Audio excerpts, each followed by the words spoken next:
This is Joseph P. Farrell, and it is the weekend of February 18th. I'm actually recording this on the 17th, but it's the weekend of February 18th, this time for our weekend fireside chat. And I might actually do this maybe in two, possibly even three separate installments because I had a really good question and comment on.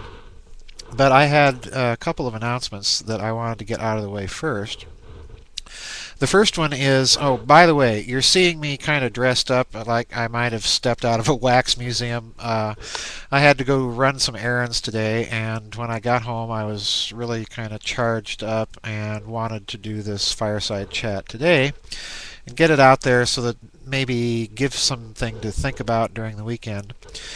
But I didn't change my clothes, but I may change my clothes between this one and the next installment so that I can be a little bit more comfortable, and you can be a little bit more comfortable with me being more comfortable. Anyway, uh, the first announcement is I did hear again from Adam Parfrey at Feral House just before I turned the camera on to record this session. And he did hear from the editor of Genes, Giants, Monsters, and Men, so that is in the works. We're aiming to have galley proofs in my hands hopefully by the end of this month, which means I look at it, I send it back to them with my notes for last minute changes, they send it off to a printer. So we're still thinking in terms of maybe 2 months, maybe a little longer. Feral House is a traditional publisher, so it does take longer for books to come out with a traditional publisher, but rest assured the book will be out eventually. And I want to stress again, and the reason I'm talking about Genes, Giants, Monsters, and Men, particularly in this video, is that it ties directly into the topic. But before we get to that, the second announcement I have is we are doing a week from Friday, a week from February 18th on February 25th, we're doing our first live video text chat for the members only in my website. It will be a first time for me to do something like that. Hopefully, we won't have any technical glitches, and I hope to see some of you there and spend an hour and a half with you talking about things that are on your mind, interacting with each other a bit, and possibly maybe what I'm talking about in tonight's fireside chat will be something that you might want to talk about in that direct video conference. Anyway, back to Genes, Giants, Monsters, and Men and the topic of this fireside chat, because I had a really interesting question from one of my Facebook friends who's also a member of the website. His name is Paolo Trapanese. And Paolo asked me if I thought that the cosmic war was still going on. Is it still taking place? And of course, the short answer is, if you ask most religious traditions, be it Christianity, Judaism, Islam, Hinduism, they would all tell you that this cosmic struggle is an ongoing struggle. But I don't think that that is what my reader had in mind when he asked the question. He means it in a much more direct, much more prosaic sense. And that's where Genes, Giants, Monsters, and Men comes in.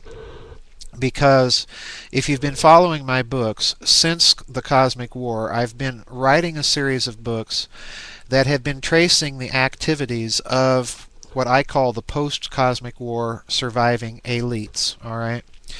And that activity is more or less being traced in the Philosopher's Stone. It's being traced in Babylon's Banksters.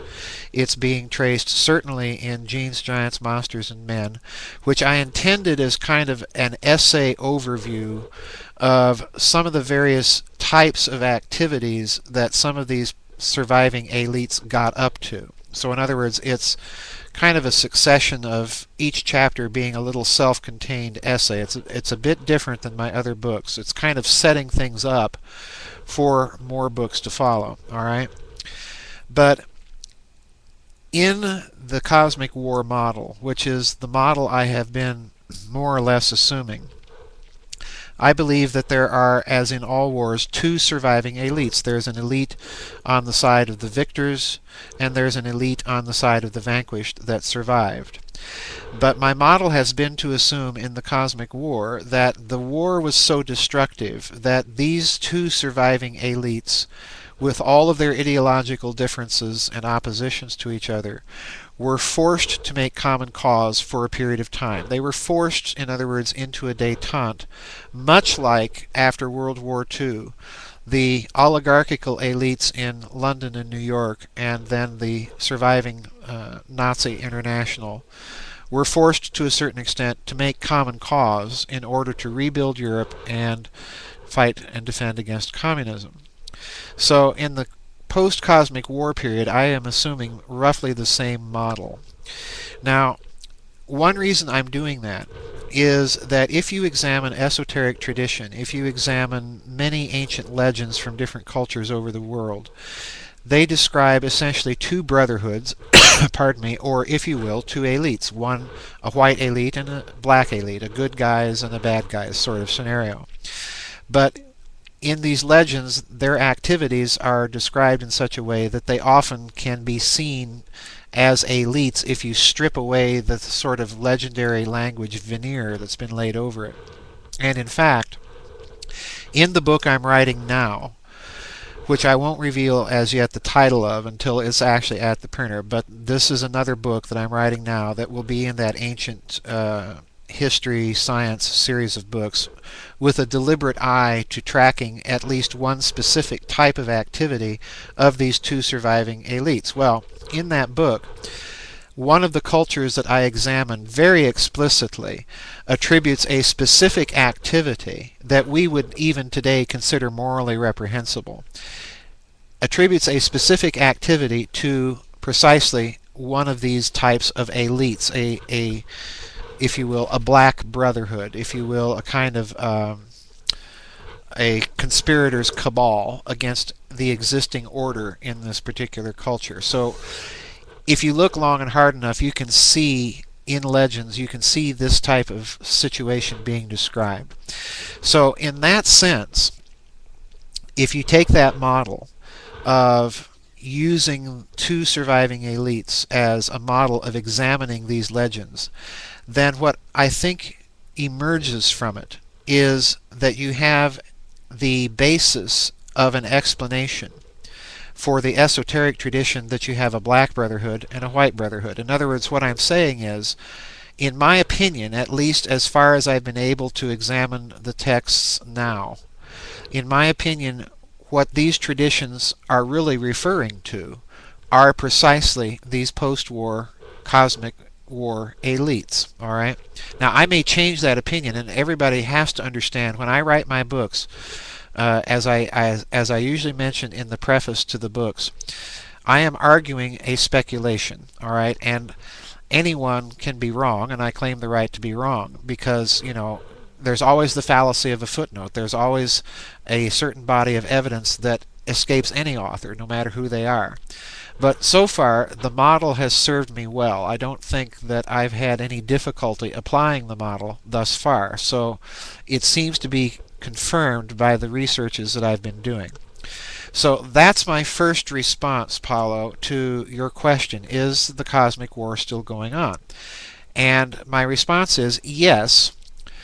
But if we assume the existence of these post-war elites, and a second assumption, if we assume that they've had more or less a kind of institutional continuity, or at least an ideological continuity, then yes, that war is still going on, but it's gone on underground. So in other words, one has to look at the activities of these elites themselves and discern if in fact those activities are indicators of a little bit of conflict. And in the case of the book I'm writing now, there's certainly indicators that in some cultures this conflict is still going on. All right. So that will take us to, I believe, the end of the first part of this. Yeah, this would be a good place to break. I realize that this isn't exactly the type of question that you were asking, and I'm hoping to address that in the second part of this fireside chat, but I want to change clothes and get out of these fancy clothes and into something more comfortable. So I will bid everybody farewell for part one, and I will see you on the flip side.